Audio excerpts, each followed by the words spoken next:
नमस्कार, मैं हूं रश्मि किरण और आप देख रहे हैं इंडिया टाइम 24 न्यूज। महाराष्ट्र में औरंगजेब की कब्र को लेकर पिछले कुछ दिनों से चल रहे विवाद ने हिंसक रूप ले लिया। नागपुर के महल इलाके में सोमवार शाम दो गुटों के बीच हिंसक झड़प हो गई। दोनों पक्षों ने एक दूसरे पर पत्थर फेंके, इलाके में आगजनी की और वाहनों में तोड़फोड़ करते देखे गए। इतना ही नहीं, कुछ लोगों ने पुलिस टीम पर भी हमला कर दिया। इस हमले में एक वरिष्ठ पुलिस अधिकारी सहित कई पुलिसकर्मी घायल हो गए। नागपुर के डिप्टी कमिश्नर निकेतन कदम पर कथित तौर पर भीड़ ने कुल्हाड़ी से हमला किया। इससे उनके हाथ में गंभीर चोट आई और इसकी तस्वीर भी सामने आई है।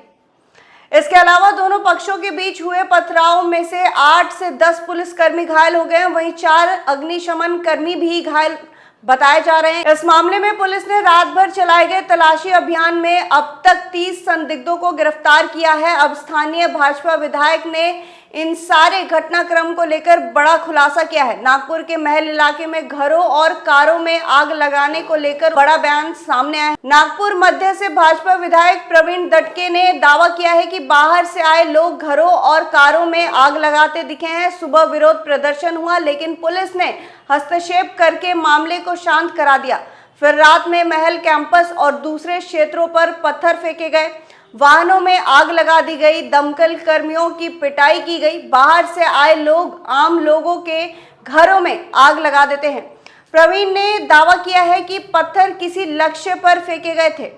वहीं हंसनपुरी में हिंसा के एक चश्मदीद के मुताबिक इलाके में कुछ नकाबपोश लोग आए थे, जिन्होंने सारा उत्पात मचाया। उन्होंने कहा कि एक समूह यहां आया, उनके चेहरे स्कार्फ से ढके हुए थे, उनके हाथों में धारदार हथियार, स्टिकर और बोतल थी।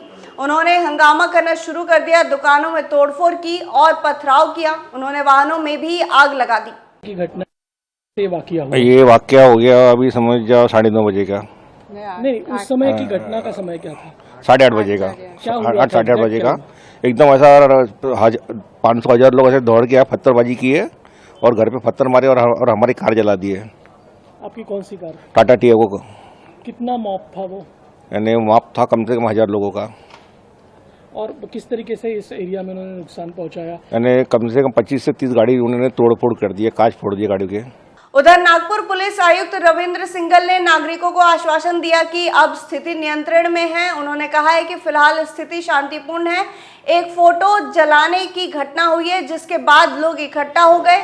हमने उनसे वहां से हटने का अनुरोध किया और इस संबंध में कार्रवाई भी की है। वो मुझसे मिलने भी आए थे। उन्होंने बताया कि जिन लोगों के नाम उन्होंने लिए हैं, उनके खिलाफ FIR दर्ज करवाई जाएगी। परिस्थिति अभी शांत है और क्योंकि एक फोटो जलाई गई थी, जिसके बाद में जो है लोग जमा हुए, उनका निवेदन हुआ, उस निवेदन में हमने उसके ऊपर कार्रवाई की। इसके अलावा जो है ये लोग मेरे साथ मुझे मिलने के लिए ऑफिस में भी आए थे, उनका डेलीगेशन। उनको सबको बताया गया कि हमने नाम से जो नाम दिए थे उसके हिसाब से हमने FIR दर्ज किया है और उनके ऊपर कार्रवाई करेंगे। तो ये इंसिडेंट हुआ था और उसके साथ में हम लोग बाकी कार्रवाई हमारी शुरू है। तो ये पथराव की घटना, पुलिस पर हमला, ये सब क्या वाकया, एग्जैक्ट कितने बजे और क्या सिचुएशन? देखिए, ये जो है कोई लगभग 8:30 बजे की घटना है, 8 साढ़े 8 की। उसके बाद में शुरू हुआ। कुछ आगजनी भी गई, वाहनों को भी जला गया, पुलिस पर भी नहीं, ऐसा कुछ वाहन ज्यादा नहीं जले हैं जिस तरह से दिखाया गया या जो आप बता रहे हैं, उसका भी असेसमेंट हम लोग ले रहे हैं। पर हाँ, जैसे बताया गया 2 वाहन जलाए गए हैं और दगड़ फेंक हुई है बिल्कुल। और इसमें कौन कौन इंजर्ड है, कितने लोग इंजर्ड है, वो भी आंकड़ा अभी हमारे पास आया नहीं है। पुलिस कॉम्बिंग ऑपरेशन कर रही है? जी हाँ। किस तरीके से कॉम्बिंग ऑपरेशन? कॉम्बिंग ऑपरेशन, जो भी इसमें इन्वॉल्व हैं, जो दिख रहे हैं, जो इन्वॉल्व थे, उन लोगों के ऊपर कार्रवाई हो रही है, उनको अरेस्ट किया जा रहा है। एहतियात के तौर पर 144 या कर्फ्यू? हाँ जी, हमने 144 धारा लगाई है और सबको जो है ये हिदायत दी है कि कोई भी बाहर ना निकले अननेसेसरी और कोई भी कायदा कानून अपने हाथ में ना ले। अफवाहें भी काफी चल रही, क्या अपील करेंगे? मैं सबसे यही बोलना चाहूंगा कि अफवाहों पे विश्वास ना करें। इस एरिया को छोड़ दें तो पूरा शहर में शांतता है और सब लोग शांतता से हैं। आप किसी भी चीज़, अगर आपके सामने कोई भी चीज़ दिखती है या आपके सामने कोई कुछ बोलता है, अफवाह फैलाता है, तो उसकी खबर हमें दें, हम उसके ऊपर कार्रवाई करेंगे। Thank you.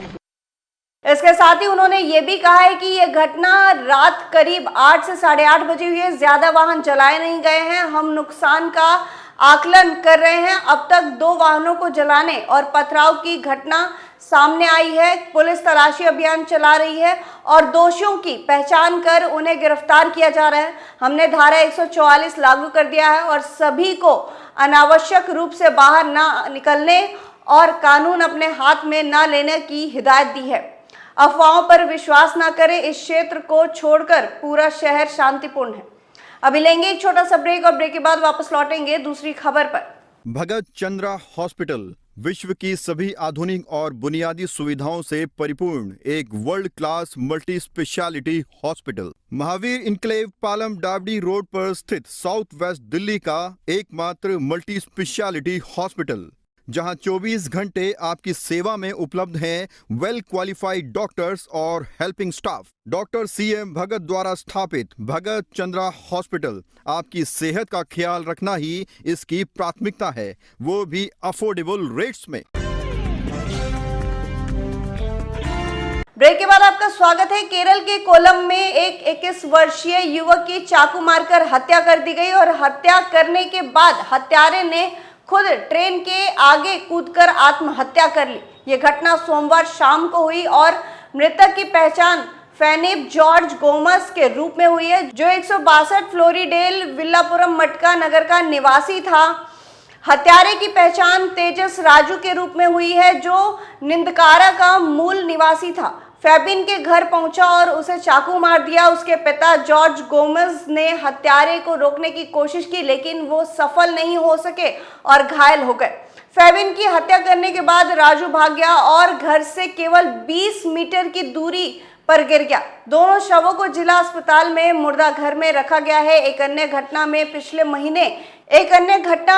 महीने केरल के त्रिवंतपुरम में वेजानमुड्डू पुलिस स्टेशन क्षेत्र के पास एक 23 वर्षीय व्यक्ति ने अपने परिवार के सदस्य और प्रेमी सहित 5 लोगों की हत्या कर दी और अपनी मां को घायल कर दिया। पुलिस के अनुसार 23 वर्षीय, जिसकी पहचान अफवान के रूप में हुई है, अपनी दादी, पिता के भाई की पत्नी, 14 वर्षीय भाई और प्रेमी की हत्या कर दी। उसने अपनी मां पर भी हमला किया, जो इस घटना में गंभीर रूप से घायल हो गई थी। इस खबर में फिलहाल इतना ही। देश और दुनिया की तमाम खबरों के लिए आप बने रहिए हमारे साथ और देखते रहिए इंडिया टाइम 24 न्यूज। खबरों से खबरदार रहने के लिए चैनल को सब्सक्राइब करें और प्रेस करें बेल आइकन।